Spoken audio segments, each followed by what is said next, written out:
Hello दोस्तों, आज हम बात करेंगे वर्ल्ड वार वन के बारे में। दोस्तों, मॉडर्न वर्ल्ड हिस्ट्री या फिर मॉडर्न यूरोपियन हिस्ट्री को समझने के लिए बेहद ज़रूरी है कि वर्ल्ड वार वन को समझा जाए। दोस्तों, वर्ल्ड वार वन को समझने से पहले अगेन ज़रूरी है कि हम हिस्टोरिकल कंटेक्स्ट या कुछ वजूहात को या कुछ फैक्टर्स को एनालाइज करें जो कि रीज़न बनी वर्ल्ड वार वन के होने की। मैं आपको तकरीबन 50 साल पहले लेकर जाना चाहूँगा वर्ल्ड वार वन के स्टार्ट होने से।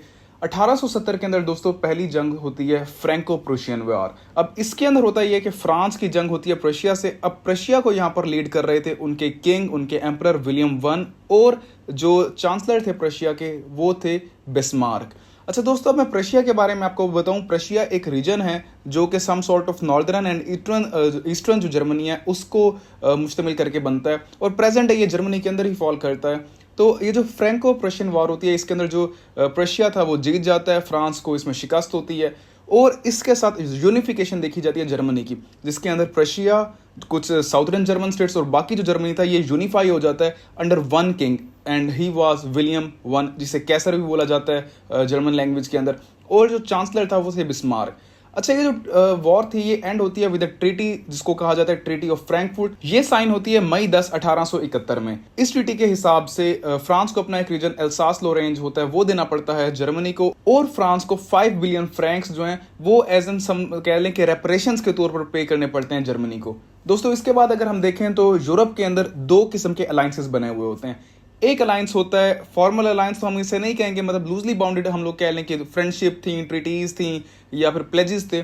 एक अलायंस इसमें होता है बिटवीन जर्मनी, इटली, और उसके अलावा अगर हम लोग कहें जो हैब्सबर्ग एम्पायर था, हैब्सबर्ग एम्पायर से मुराद वो रीजन यानी कि आजकल का जो प्रेजेंट डे ऑस्ट्रिया और हंगरी है ये। दूसरी साइड से एक एंटांट होता है 3 ममालिक का, वो होता है रशिया, इंग्लैंड यानी कि ब्रिटिश और फ्रांस के दरमियान। अच्छा, अब दोस्तों इधर मैं आपको बताता चलूं, ब्रिटिश और फ्रांस की डायरेक्टली आपस में कोई भी इधर हम लोग कह लें अलायंस नहीं होता। रशिया का ही फ्रांस के साथ होता है और रशिया का ही ब्रिटिश के साथ होता है, तो ये भी एक किस्म का एंटांट बन जाता है इन तीनों ममालिक का। Just before world war one 1912 से 1913 में देखी जाती हैं दो सबसीक्वेंट बाल्कन वार्स। अब पहली बाल्कन वार में ये होता है कि जो ऑटोमन एम्पायर था उसकी जो स्टेट्स थी या उसका जो रीजन था ईस्टर्न यूरोप के अंदर, कुछ जो स्लेविक स्टेट्स थी या ईस्टर्न यूरोप की स्टेट्स थी, ये सर्बिया वगैरह, ये जंग लड़ती हैं ऑटोमन एम्पायर के खिलाफ, और ईस्टर्न यूरोप के अंदर जो ऑटोमन एम्पायर का की रीजन था उससे आज़ाद करवा लेती हैं। और जो सबसीक्वेंट बाल्कन वार थी वो उन्हीं स्लेविक जो ममालिक थे जिस तरह ये सर्बिया वगैरह, इनकी आपस के अंदर जंग थी कि जो रीजन उन्होंने आज़ाद कराया था ऑटोमन एम्पायर से वो किस ममालिक को ज़्यादा मिले। 1913 के अंदर जब ये जंग चल रही थी, अब इसमें हॉस्टिलिटीज़ थी बीच में ऑस्ट्रिया यानी कि हैब्सबर्ग एम्पायर की सर्बिया के साथ। ऑस्ट्रिया यानी कि हैब्सबर्ग एम्पायर ने चाहा कि वो सर्बिया के ऊपर अटैक कर दे, लेकिन 1913 के अंदर जो एम्परर थे जर्मनी के विल्हेम टू, उन्होंने रोक दिया ऑस्ट्रिया को अटैक करने से सर्बिया पर, क्योंकि उन्हें पता था कि सर्बिया जो है वो उसका एक किस्म का अलायंस पार्टनर है, उसका ट्रीटी पार्टनर है रशिया, तो रशिया उसकी सपोर्ट में आ जाएगा। तो अगर हम पॉलिटिकल सिस्टम्स की बात करें जंग से पहले यूरोप के अंदर, तो जो ब्रिटिश था उसके अलावा जो फ्रांस थी, और यूएसए की भी हम बात कर लें, यूएसए ने 1917 में वैसे तो वॉर ज्वाइन की थी, लेकिन स्टिल हम लोग उसका भी पॉलिटिकल सिस्टम देख लेते हैं। ये थी डेमोक्रेटिक रिपब्लिक्स, यानी कि यहाँ पर इलेक्टेड रिप्रेजेंटेटिव गवर्नमेंट्स थी, जबकि जो था रशिया और हम लोग कह लें हैब्सबर्ग एम्पायर यानी कि ऑस्ट्रिया हंगरी, ये प्रॉपर मोनार्कीज थी जहां पर कोई भी किस्म का इलेक्टेड रिप्रेजेंटेटिव सिस्टम था ही नहीं। जर्मनी जो था उधर सम सॉर्ट ऑफ एक इलेक्टेड लोअर हाउस होता था जिसे रीचस्टैग बोला जाता है, लेकिन वहां पर भी जो हकीकतन पावर है वो जो एम्परर, जो बादशाह था जिसका नाम विलियम टू था, उनके पास थी, या फिर चांसलर से मुराद सॉर्ट ऑफ प्राइम मिनिस्टर जो होता है उनके पास थी। दोस्तों, इटली एक मोनार्की थी, लेकिन इटली के अंदर एक इदारा मौजूद था, हम कह लें इंस्टीट्यूशन मौजूद था इलेक्टेड रिप्रेजेंटेटिव का, लेकिन जो राइट टू वोट था वो बहुत ही कम लोगों को मुयसर था। दोस्तों, अगर एक बहुत ही इंपॉर्टेंट हम लोग मैंने अभी पीछे भी वैसे उसकी जिक्र किया है, कॉज की या वजह की बात करें वर्ल्ड वॉर वन के स्टार्ट होने की, वो ये कि एक अलायंस या ट्रीटी थी रशिया और सर्बिया के दरमियान, जिसमें रशिया ने सर्बिया को ये कहा हुआ था कि whatever you do we will protect you, हम आपके लिए जंग में आएंगे, जिसकी वजह से सर्बिया जो था वो कुछ अक्सर स्किर्मिशेज में, एनिमोसिटीज में भिड़ जाता था ऑस्ट्रिया के खिलाफ, हंगरी के हैब्सबर्ग एम्पायर के खिलाफ। सिमिलरली ऑस्ट्रिया जो था उसका प्रॉपर सपोर्ट थी जर्मनी की तरफ से कि अगर आप भी कोई स्टेप लेते हैं तो हम आपका साथ देंगे। अच्छा दोस्तों, रशिया की ये जो सपोर्ट थी सर्बिया की, उसके पीछे वजह ये थी कि अब मैंने आपको रशिया यूक्रेन वाली वीडियो के अंदर बताया था कि जो रशिया की ज्योग्राफी है वो बहुत ही पिकुलियर किस्म की है, यानी कि रशिया जो है उसके पास ट्रेड के लिए सिर्फ एक रास्ता मौजूद है, वो है उसका साउथ वेस्ट जहाँ पर मौजूद है ब्लैक सी के टिप के ऊपर straight of Dardanelles, straight of Bosphorus, जिस पर उस वक्त भी कंट्रोल जो है वो तुर्की का था और अब भी कंट्रोल जो है तुर्की का है। तुर्की जो है वो एक अलाय था, इन्फ्लुएंस में था जर्मनी के। तो रशिया को ये खौफ था कि अगर कभी जंग प्रॉपर स्टार्ट होती है तो उसकी जो ये ट्रेड है इसको जो है सेंट्रल पावर्स रोक सकती हैं। अच्छा दोस्तों, अब हम ऑस्ट्रिया जो है ये देखते हैं कि जर्मनी ने ऑस्ट्रिया को एक किस्म की ब्लैंक चिट क्यों दी हुई थी कि अगर आप कोई जंग करते हैं तो हम आपके पीछे आएंगे। वो इसलिए दोस्तों 1913 के अंदर, हालांकि पहले एक बार जर्मनी ने ऑस्ट्रिया को रोका था कि आप वॉर ना करें सर्बिया के खिलाफ। 1914 में उन्होंने क्यों अलाउ किया फिर कि वो सर्बिया के साथ जंग कर लें या इस तरह की किसी स्क्रिमिशेस में जाएं? क्योंकि जो जर्मनी है ये एक लीडिंग पावर था यूरोप की, और उसे ये लगता था कि जो एग्जिस्टिंग पावर्स हैं जैसे कि फ्रांस हो गया, ब्रिटिश मोस्ट इंपॉर्टेंटली, और रशिया है ना, ये एक सॉर्ट ऑफ उसे इंसर्कल कर रहे हैं। क्योंकि अगर आप मैप पर देखें तो जर्मनी है सेंट्रल यूरोप में, उसके वेस्ट में है फ्रांस, उसके ईस्ट पर है रशिया, और उसके हम लोग कह लें नॉर्थ वेस्ट पर एक आइलैंड नेशन है ब्रिटिश। तो उसने ये कहा कि जी मुझे इंसर्कल किया जा रहा है इन तीन पावर्स के थ्रू। ये भी एक रीजन थी जो उसने ब्लैंक चिट दी ऑस्ट्रिया को कि अगर तुम कोई एक्शन लेते हो तो हम तुम्हारे पीछे खड़े होंगे। दोस्तों, अब हम टाइमलाइन या इवेंट्स की बात करते हैं वर्ल्ड वॉर वन की। उससे पहले मैं आपको बता दूं कि वर्ल्ड वॉर वन के अंदर दो ग्रुप्स थे, एक अलाइड पावर्स, दूसरी सेंट्रल पावर्स। जो अलाइड पावर्स थी उनके अंदर यही ममालिक थे जो मैंने आपको बताया है, रशिया, फ्रांस, ब्रिटिश, यूएसए बाद में इनमें शामिल हुआ। उसके अलावा अगर मेजर ये ममालिक थे, और भी काफ़ी छोटे मोटे ममालिक थे। दूसरी साइड पर अगर हम लोग सेंट्रल पार्ट्स की बात करें तो इनके अंदर मेजरली थे जर्मनी, इटली, तुर्की, बुल्गारिया, और भी काफ़ी सारे ममालिक इनमें थे, जिस तरह हैब्सबर्ग एम्पायर। इटली जो है उसने 1915 के अंदर साइड्स चेंज कर ली थी और वो फिर अलाइड पावर्स का हिस्सा बन गया था। दोस्तों, जंग ऐसे शुरू हुई कि जो आर्च ड्यूक थे ऑस्ट्रिया के, ये गए हुए थे बोस्निया हर्जेगोविना। ये एक स्टेट टूर के ऊपर थे, एंड ड्यूरिंग दैट टूर इनके ऊपर एक असैसिनेशन अटेम्प्ट होती है जिसके अंदर इनकी और इनकी जो वाइफ थी उनकी जान चली जाती है। अब ये अटैक जो था ये किया था एक सर्बियन टेररिस्ट ऑर्गेनाइजेशन ने जिसका नाम था ब्लैक हैंड्स। ऑस्ट्रियन गवर्नमेंट ने इस किलिंग का जिम्मा जो है वो सारा लगा दिया सर्बियन गवर्नमेंट के ऊपर। ये अटैक हुआ था 28 जून 1914 को, और इसी के साथ ऑस्ट्रिया ने 1 महीने का नोटिस दे दिया, अल्टीमेटम दे दिया सर्बिया को कि हम आपको कुछ चार्टर ऑफ डिमांड्स दे रहे हैं, 10 डिमांड्स थी उसके अंदर, आप उन्हें फॉलो करें। सर्बिया ने वो सारी डिमांड्स मान ली सिवाय एक डिमांड की। वो एक डिमांड ये थी, उसमें ये था कि जो सर्बिया है उसकी आर्मी को ट्रेन या पुलिस करेगी ऑस्ट्रिया। अगर सर्बिया ये बात मान लेती तो टेक्निकली देखा जाए सर्बिया सॉर्ट ऑफ एक प्रॉक्सी स्टेट बन जाती ऑस्ट्रिया की, इसलिए सर्बिया ने ये वाली जो डिमांड थी ये नहीं मानी। दोस्तों, 1 महीने बाद एग्जैक्टली 28 जुलाई को ऑस्ट्रिया वॉर डिक्लेयर कर देता है सर्बिया पर। जैसे सर्बिया पर वॉर डिक्लेयर करता है तो रशिया अपने बॉर्डर्स के ऊपर मोबिलाइजेशन ऑर्डर कर देता है कि जो उसके ट्रूप्स हैं वो फॉरन वेस्टर्न फ्रंट के ऊपर आए। जैसे रशिया अपने मोबिलाइजेशन ऑर्डर करता है, 1 अगस्त को जर्मनी जो है वो वॉर डिक्लेयर कर देता है रशिया पर। अब जर्मनी को पता था कि रशिया और फ्रांस आपस में अलाइज हैं, तो 1 अगस्त के बाद 3 अगस्त को जर्मनी वॉर डिक्लेयर ही कर देता है फ्रांस के ऊपर भी। अब फ्रांस तक जाने के लिए जर्मनी बीच में से बेल्जियम से होते हुए गुजरता है, वो पहले बेल्जियम पर अटैक करता है।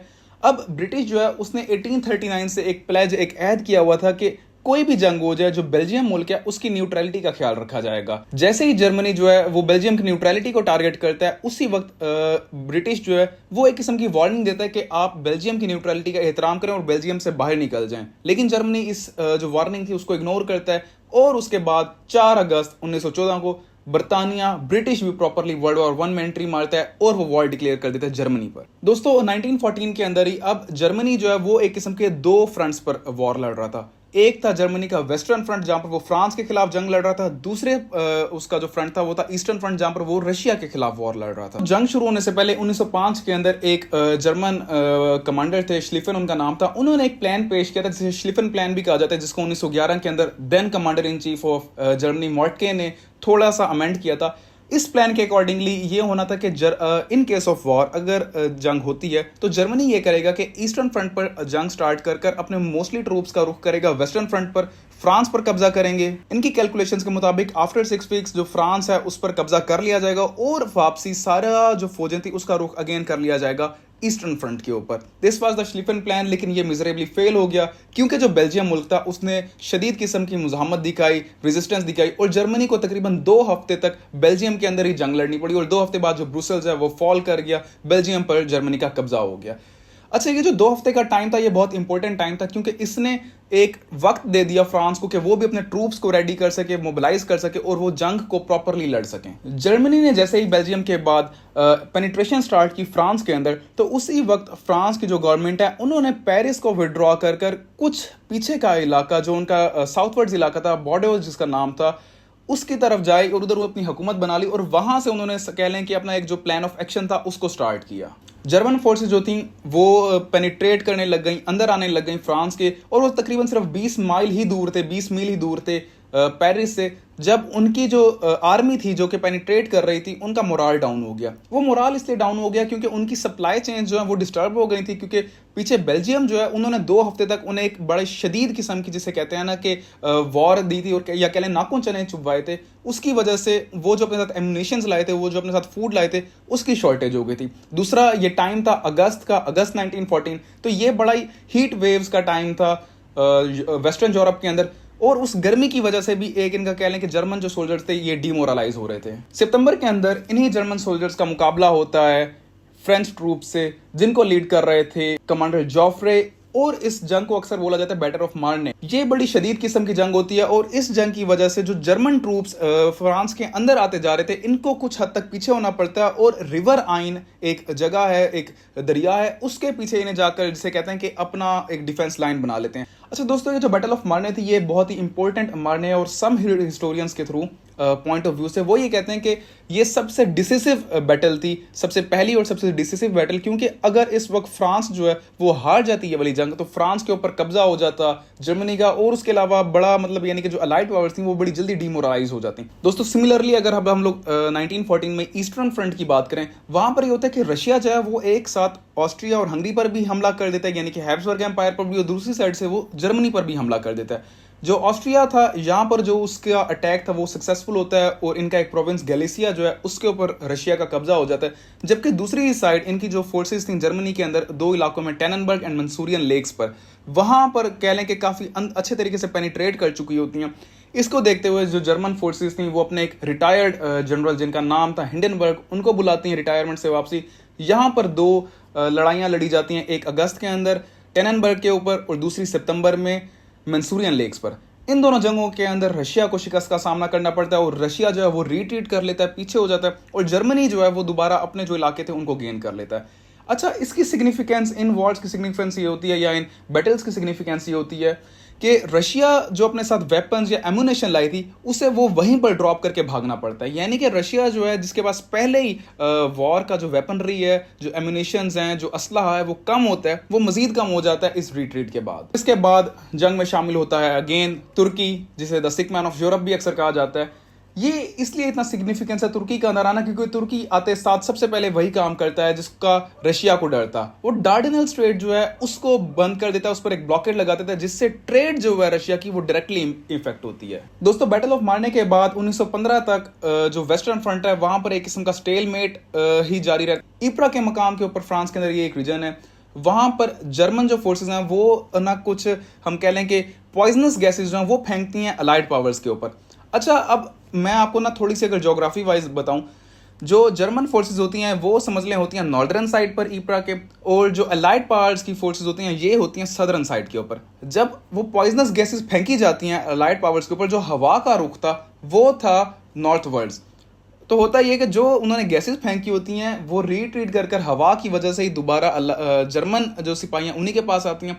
इसी को देखते हुए अलाइड पावर्स भी पॉइजनस गैसेस फेंकते हैं, हवा का रुख वैसे भी नॉर्थ वर्ड्स था, और इस तरीके से उनकी गैसेस भी जो थी, जो पॉइजनस गैसेस थी, वो जर्मन ट्रूप्स के पास जाती हैं, और जर्मन ट्रूप्स अपनी ही गैसेस से मर जाते हैं। कैंपेन ऑफ गैलीपोली की जो कैंपेन थी, इससे मुराद ये था कि जो डार्डेनल्स की स्ट्रेट थी जिसके ऊपर एक ब्लॉकेड लगाया हुआ था तुर्की ने, तो गैलीपोली एक पेनिनसुला है इनका तुर्की का। ये लोग प्लान करते हैं अलाइड पावर्स के हम लोग अजियन सी के थ्रू जाएंगे और हम लोग कब्जा कर लेंगे इस गैलीपोली पेनिनसुला के ऊपर। उसके बाद हम जो तुर्की है इसके ऊपर अटैक करेंगे और सेंट्रल पार्ट्स का तुर्की जो है वो सबसे कह लें कमजोर या अनस्टेबल मुल्क या गवर्नमेंट समझी जाती थी। तो उन्होंने कहा कि जैसे ही तुर्की जो है वो फॉल करेगा तो हमारी स्ट्रेट जो है डर्डिनल्स की वो खुल जाएगी। उसके अलावा जो बाल्कन स्टेट्स थी ईस्टर्न यूरोप की, जैसे कि बुल्गारिया, रोमानिया वगैरह, ये सब फिर ज्वाइन कर लेंगे अलाइड पावर्स, क्योंकि ये फिर एक किस्म का उन्हें नजर आएगा कि जी हमारा ही नेबर जो है वो फॉल कर गया अलाइड पावर्स को, तो इससे पहले कि वो हम पर अटैक करें हम अलाइड पावर्स का साथ दे दें। लेकिन टू देयर अटर डिसअपॉइंटमेंट वो वहां पर फेल हो जाते हैं। जो तुर्की था वो बड़ी जबरदस्त किस्म की रेजिस्टेंस दिखाता है। At the end Gallipoli campaign fail हो जाती है और इस फेलियर के बाद बल्कि बुल्गारिया जो है वो वॉर के अंदर बाकायदा तौर के ऊपर हिस्सा ले लेता है और वो सेंट्रल पार्ट्स को ज्वाइन कर लेता है। मई 1915 के अंदर एक बहुत ही मजेदार किस्म का टर्न आता है वॉर के अंदर। वो ये इटली जो कि अलायंस पार्टनर था हैब्सबर्ग एम्पायर यानी ऑस्ट्रिया हंगरी और जर्मनी का, वो वॉर डिक्लेयर कर देता है ऑस्ट्रिया पर।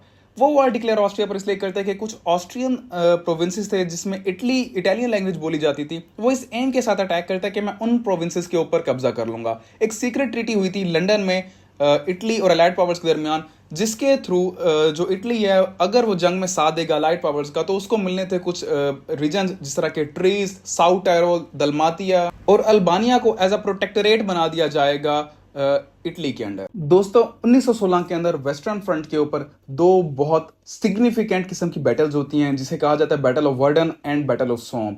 बैटल ऑफ वर्डन जो थी ये फरवरी के अंदर स्टार्ट होती है और एंड होती है जून के अंदर, जबकि बैटल ऑफ सोम जो है ये स्टार्ट होती है जून के अंदर और एंड होती है नवंबर के अंदर।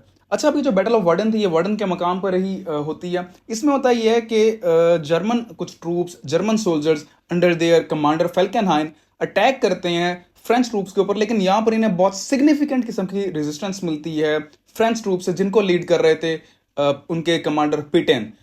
ये जो जंग थी ये इसलिए इतनी सिग्निफिकेंट है क्योंकि इसमें बहुत शदीद किस्म की कैजुअलिटीज हुई थी। फ्रांस के तकरीबन 3,15,000 सिपाही यहाँ पर मारे जाते हैं, जबकि जर्मनी के 2,80,000 सिपाही मारे जाते हैं। अच्छा दोस्तों, इस बैटल ऑफ वर्डन से जर्मन जो सोल्जर्स हैं उनका माइंड डाइवर्ट करने के लिए ब्रिटिश शुरू करता है बैटल ऑफ सोम, जो कि सोम के मकाम पर अगेन होती है। अब इसके अंदर क्या होता है कि जो अलाइड फोर्सेस थी वो अटैक करती हैं जर्मन फोर्सेस के ऊपर और जर्मन जो है वो कुछ हेल्प लेता है ऑस्ट्रियन फोर्सेस, ये यहाँ पर मिलकर एक दूसरे से जंग लड़ते हैं। इसके अंदर भी दोस्तों बहुत ज्यादा कैजुअलिटीज होती हैं। तकरीबन 6,50,000 जर्मन फोर्सेस, 4,15,000 ब्रिटिश सोल्जर्स और 2,96,000 फ्रेंच सिपाही मारे जाते हैं इस बैटल ऑफ सोम के अंदर। लैंड पर तो वॉर चल ही रही थी, लेकिन अगर हम लोग सिग्निफिकेंट वॉर की बात करें तो वो थी वॉर एट सी। क्योंकि दोस्तों ये एक थ्यूसिडाइज ट्रैप है। वो ये कि अलाइड पावर्स जो हैं, पहले तो दोनों जो अलायंसेस थे 1915 तक इन्होंने किसी भी नेवल शिप के ऊपर अटैक नहीं किया, लेकिन मई 1915 के बाद जो अलाइड पावर्स थी, ये सेंट्रल पावर्स की जितनी भी शिप्स थी, ख्वाह वो मर्चेंट शिप्स ही क्यों ना, उनके ऊपर भी अटैक करने लग गए। अलाइड पावर्स बाकायदा तौर के ऊपर ब्लॉकेट करने लग गए जो मर्चेंट शिप्स थी जर्मनी की, ताकि जर्मनी तक उनकी ट्रेड जो है वही ना पहुंचे और वो इकोनॉमिकली भी जो है वो भी तबाह हो। अमेरिका जो है उसने इसके ऊपर प्रोटेस्ट भी किया था और उन्होंने कहा था कि जी देखें, वॉर जो भी हो एक दूसरे की जो ट्रेड है उसको इंपैक्ट ना किया जाए, क्योंकि उस वक्त तक अमेरिका जर्मनी के साथ और अलाइड पावर्स के साथ दोनों के साथ ट्रेड कर रहा था। दोस्तों इसके बाद जर्मनी के पास कोई चारा नहीं बचा, उसकी जो शिप्स थी वो मोस्टली तबाह की जा चुकी थी, तो उन्होंने एक प्लान किया कि जो उनकी सबमरीन्स हैं या U2 बोट्स हैं उसके थ्रू वो जितनी भी शिप्स हैं, ख्वाह वो मर्चेंट शिप्स हों, ख्वाह वो हम लोग कह लें कि आर्मी की शिप्स हों, उनके ऊपर अटैक करेंगे अलाइड पावर्स की। उन्होंने ऐसा ही किया और जितनी भी शिप्स थी ब्रिटिश की उसको वो मारते गए, उनको वो टारगेट करते रहे। अप्रैल 1917 तक ब्रिटिश के पास की तकरीबन 430 शिप्स जो हैं वो तबाह कर दी गई थी जर्मन इन सबमरीन्स के या U2 बोट्स के थ्रू।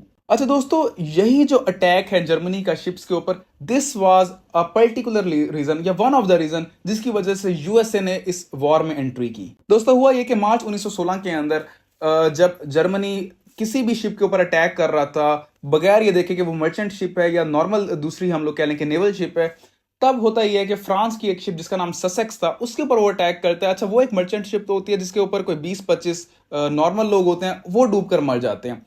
इसके बाद अमेरिका जो है अंडर वुडरो विल्सन वो थ्रेटन करता है जर्मनी को कि हम आपके साथ अपने टाइज खत्म कर देंगे, डिप्लोमेटिक टाइज भी खत्म कर देंगे अगर आपने ये जो आप हमले कर रहे हैं जहाजों के ऊपर इसे खत्म ना किया। मई 4, 1916 जिसको एक ससेक्स प्लेज भी कहा जाता है, जर्मनी वादा करते हैं कि जी हम लोग अब किसी भी मर्चेंट शिप को टारगेट नहीं करेंगे, हम लोग सिर्फ जो नेवल शिप्स होंगी जिस पर हमें शक होगा हम उन्हीं को ही टारगेट करेंगे। 1917 के अंदर दोस्तों जर्मन जो पॉलिसी मेकर्स थे उन्होंने ये सोचा कि अब हम लोग जो है थोड़े से अपर फ्रंट के ऊपर हैं, और अमेरिका जो है वो तब तक फाइनेंस कर रहा था अलाइड पावर्स को, एज सॉर्ट ऑफ यानी कि लोन्स दे रहा था, क्योंकि जो अलाइड पावर्स थे वो बड़े बैंकरप्ट होते जा रहे थे। तो जर्मन पॉलिसी मेकर्स ने ये कहा कि अमेरिका जो है वो अलाइड पावर्स का साथ भी दे रहा है, और हम लोग एक अपर हैंड के ऊपर हैं कि अगर अब हम लोग अपनी वो जो हमारी कैंपेन थी, शिप कैंपेन थी, अगर उसको जारी रखें तो हम लोग एटलीस्ट सी वॉर तो जीत सकते हैं। वो 1917 के अंदर अमेरिका को कहते हैं कि जी हम अब अटैक्स दोबारा शिप्स के ऊपर करेंगे अनकंडीशनली, और वो अनकंडीशनली अटैक स्टार्ट कर देते हैं। हालांकि इसकी मुखालफत भी की थी उस वक्त के जो चांसलर थे जर्मनी के। जनवरी 1917 को ब्रिटिश नेवल एजेंसीज जो होती हैं या स्पाई फोर्सेज जो होती हैं, वो एक टेलीग्राम मैसेज जो है उससे डिस्क्रिप्ट करती हैं और बाद में उसे इनक्रिप्ट करती हैं। उसमें ये होता है कि जो फॉरेन मिनिस्टर थे जर्मनी के, आर्थर जिमरमैन, उन्होंने एक लेटर लिखा होता है अपने ही एम्बेसडर को टू मैक्सिको, और उस लेटर के अंदर वो उन्हें अर्ज कर रहे होते हैं कि जी आप अमेरिका के ऊपर अटैक करें और जर्मनी आपका साथ देगा, और इस साथ के बदले में जो अमेरिका और मैक्सिकन वॉर के अंदर आपने अपने कुछ जो शहर थे वो खोए थे, हम वो आपको वापसी दिलवा देंगे। इसे द जिमरमैन टेलीग्राफ के नाम से इस इवेंट को जाना जाता है। तो अमेरिका जो है वो मजीद आउटरेज हो जाता है। पहले वो कहते हैं कि जी आपने जो आपका वो वॉर प्लेज था उसे तोड़ा, अब आप अमेरिका के खिलाफ ये जंग का प्लान कर रहे हैं। तो अमेरिका जो है वो प्रॉपरली जंग के अंदर एंट्री का सोचता है। 1917 के एंड तक एक अमेरिकन डिवीजन जो है वो यूरोप पर पहुंच भी जाती है जंग लड़ने के लिए, और 1918 तक तकरीबन 500,000 यानी कि 5 लाख अमरीकी सिपाही जो है वो वर्ल्ड वॉर 1 के अंदर जंग लड़ रहे होते हैं। 1917 के अंदर अलाइड फोर्सेस को एक सेटबैक मिलता है, वो ये कि 1917 में रशिया में बुल्शेविक रेवोल्यूशन आ जाती है, और बुल्शेविक्स जैसे पावर के अंदर आते हैं तो वो पीस चाहते हैं जर्मनी के साथ, और वो जंग से अपने आप को बैक ऑफ कर लेते हैं with the treaty of breast-Litovsk, जो कि वो करते हैं जर्मनी के साथ, और इस तरीके से रशिया जो है वो जंग से बाहर निकल जाता है। तो 1918 तक अब जंग जो है ये इस वक्त प्रॉपरली चल रही होती है, और जर्मनी जो है हम कह लें यानी कि सेंट्रल पार्ट जो है इनका हैंड थोड़ा सा स्ट्रांग होता है। बल्कि 1918 मार्च के अंदर जो जर्मन कमांडर होते हैं ल्यूडरडॉर्फ, वो प्लान करते हैं कि जी अब हम लोगों को एक डिसिसिव अटैक करना पड़ेगा फ्रांस के ऊपर, ताकि जंग जो है वो जल्द से जल्द खत्म हो। और क्योंकि जब जंग चल रही होती है ना, तो जो पॉलिटिकल स्टेबिलिटी होती है वो बहुत ज़्यादा डिस्टर्ब हुई हुई होती है, और खतरा होता है कि जंग की वजह से इनकलाब ना आ जाए जैसे कि रशिया में आया था। तो जो ये ल्यूडरडॉर्फ साहब होते हैं ये कहते हैं कि हम लोगों को एक फाइनल अटैक करना चाहिए। वो ये फाइनल अटैक करते हैं सोम के मकाम के ऊपर, और ये फ्रांस के अंदर मजीद पेनिट्रेट कर जाते हैं। तकरीबन 40 मील सिर्फ ये दूर होते हैं फ्रांस से, जब इनको सामना करना पड़ता है फ्रेंच फोर्सेस का under their commander Michael Foch. 8 अगस्त को जो अलाइड पावर्स हैं ये एक काउंटर अटैक हम कह लें वो करना स्टार्ट करते हैं, अमेरिका, ब्रिटिश और फ्रांस मिलकर। और जितना भी जर्मन ट्रूप जो थे जो फ्रांस के अंदर पेनिट्रेट कर आ चुके थे उन्हें बाहर निकालना शुरू करता है। जर्मनी ने 1916 के विंटर्स के अंदर एक लाइन बनाई होती है, डिफेंसिव लाइन अपनी, जिसे हिंडनबर्ग लाइन बोला जाता है। इनको रिट्रीट उससे पीछे करना पड़ता है, और फ्रांस जो है इससे एक किस्म का बाहर निकाल दिया जाता है जर्मनी को। दोस्तों अभी तक जर्मनी जो है इसकी अपनी हम कह लें, अगर कोई भी इन्हें लैंड लॉस नहीं हुआ होता, इनकी जो कोई भी जमीन है उसके ऊपर कब्जा नहीं हुआ होता, लेकिन जो ये आर्मी मैन थे लिंडरडॉर्फ साहब, ये अपने जो चांसलर होते हैं, अपने जो कैसर होते हैं, उन्हें ये कहते हैं कि जी देखें ये जो जंग है स्प्रिंग 1919 तक मैक्सिमम चल सकती है, और तब ये एंड होगी with a loss for Germany. वो ये कहते हैं कि इससे पहले कि जर्मनी जंग हारे, बेहतर है कि एक आर्मिस्टाइज, एक जंग बंदी जो है वो साइन कर ली जाए। इवेंचुअली इस एडवाइस के भी 5 हफ्ते बाद 11 नवंबर 1918 को आर्मिस्टाइज साइन कर लिया जाता है और जंग बंदी हो जाती है। तो अगर अब हम इधर देखें कि सेंट्रल पावर्स जो हैं उन्होंने ये जंग हारी क्यों, तो अगर हम सबसे पहले बात करें जो उनका प्लान था, उनका जो मिलिट्री श्लिफन प्लान था, वही सबसे बड़ा फेलियर था कि इतनी बड़ी जंग 2 फ्रंट्स के ऊपर लड़ना बहुत एग्जॉस्टिव होता है। दूसरा ये 1917 के अंदर जैसे अमेरिका वॉर के अंदर है, तो ये बहुत ही डिसिसिव मोमेंट था अलाइड पावर्स के लिए, और इसने बड़ा सिग्निफिकेंटली हेल्प किया अलाइड पावर्स को सेंट्रल पावर्स को हराने में। दोस्तों जंग के बाद देखी जाती है